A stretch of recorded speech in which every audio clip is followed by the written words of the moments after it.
Noah, what does this opportunity mean to you to be able to go out there in this wild card game? It's just a dream come true. It's going to be really exciting. I'm looking forward to getting out there and feeling the energy from the hometown crowd. It's going to be an awesome time, and I'm looking forward to it. Another question? Again to the front left. Oops, no, peace. Thanks. Lloyd Carroll, Queens Chronicle. I mean, I know you guys have been through this before, but do you get nervous before games? Is that, just kind of curious if nerves become a fact. Not that it turns to fear, but just nervous energy. I wouldn't really call it nerves. There's really no reason to be nervous when you're prepared. That's my motto. More anxious and just excited to get out there and compete. Just a little bit before every first thing, the first time running on the field, first at bat, first ball hit to me. It's always that case, whether it's spring training, opening day, or here in the postseason. It's just another first, and once that happens, everything kind of smooths out. And to the back left. Question for both of you, actually. Obviously you're playing a winner-take-all game tomorrow night, but you've also talked about, the goal of getting back and winning the World Series. Do you allow yourself to think beyond tomorrow night right now, or not? I'm just taking it one step at a time. For me, I go out there and I try to win every single pitch, trying not to get too ahead of myself. Yeah, you can't focus too far past tomorrow, because then you'll lose sight of a great team that we're playing against, and that's the San Francisco Giants. That's the most important game for us right now. It's tomorrow. They're going to be just as excited as we are, and that's where all the attention is going to be. And to the left again, towards the back. Question for both guys. Despite all the injuries, you guys are here, and that you weathered the storm and that you're here in the postseason. Does that give you confidence that, hey, this team can go deep in the postseason again? The confidence always remained high, even from spring training until now. We came in February. Everybody knew what the task was at hand. Everybody prepared all offseason long, even though it was a shorter offseason because of what we did the year before. And we knew injuries were going to be something that could happen. We're not the only team that had them over the course of the season.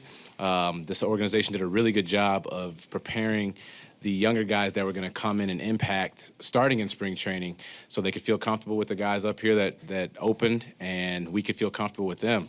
So when guys like Lugo or Nimmo or Conforto or Ty Kelly, just to name a few, got here, all they had to do was just be themselves. They didn't have to do anything more than that because we knew what to expect from them. Noah, did you want to answer that one? What he said. Okay, another question. Front left. Hey, Curtis, when you guys got to Bumgarner a little bit back in August, what did you learn from that game that maybe you could take into this game against him? For me, I don't really have too much because I didn't face him that time. I think I only have 3 at-bats in my career against him. But watching guys just put together good at-bats, he's a fierce competitor. We just got to match the intensity. Everyone knows exactly what you're going to expect from him, but you can't give away at-bats and try to not miss the ones that he does give you, the few opportunities that he does. And again to the left.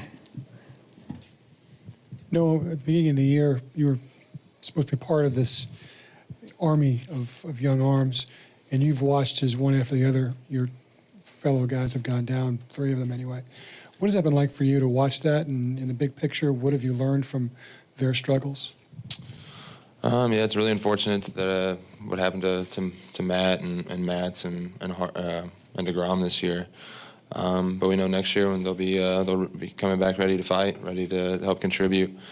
But the guys that came in and filled their roles have done a tremendous job. Like you watch guys like Robert Giselman or Seth Lugo, and those guys are just awesome to watch. They're great pitchers and even better competitors, and they're both very close friends of mine. So I'm extremely proud of them. And to the right, towards the back. No, everybody knows what Bumgarner has done in the postseason in his career. I'm sure you're well aware. Just what's the mindset for you going into, face a pitcher like that with those accomplishments in a winner-take-all game? Well, that's really outside of my control. Can't control who I'm really facing out there.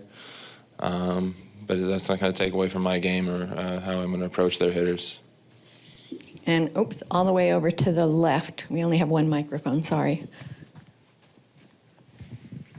What am I looking at?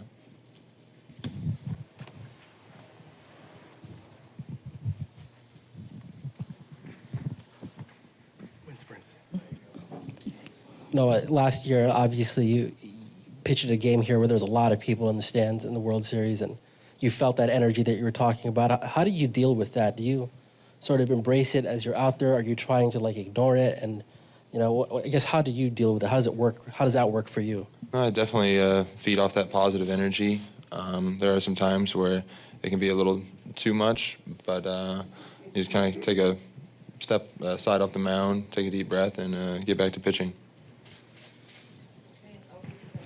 Back right.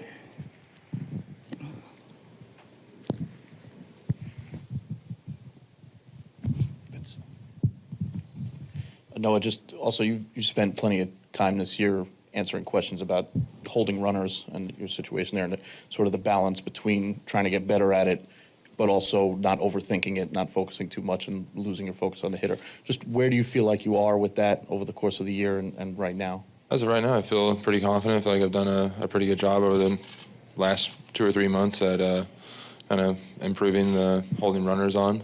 I just got to go out there and stay nice, loose, and relax, and just try not to get too tense out there when runners get on.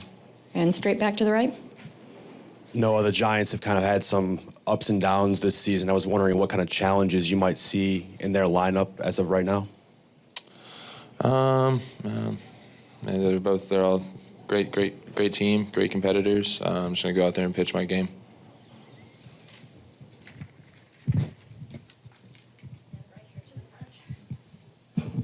Just know usually the 9 spot in the batting order is, you could breathe or something, but just Bumgarner as a hitter too, what kind of...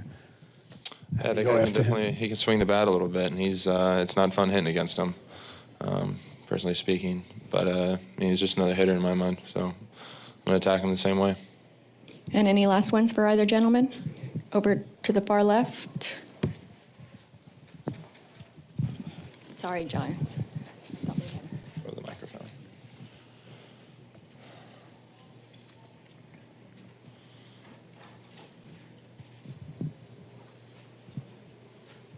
Curtis, this is for you. Terry had told us back in August that, if you played center field, he was going to make sure he got enough rest, and you've played pretty much every game every day down the stretch here in center field. How have you managed that, and how have you dealt with that? I continue to listen to my body, working with our training staff, getting stretched out, hot, cold tub, make sure I stay hydrated, all those different things, and using Tom Goodwin, who's our outfield coach, to try to limit the amount of running I have to do out there. If we know guys tend to go to this side of the field, maybe position ourselves a little bit better so we don't have to do too much.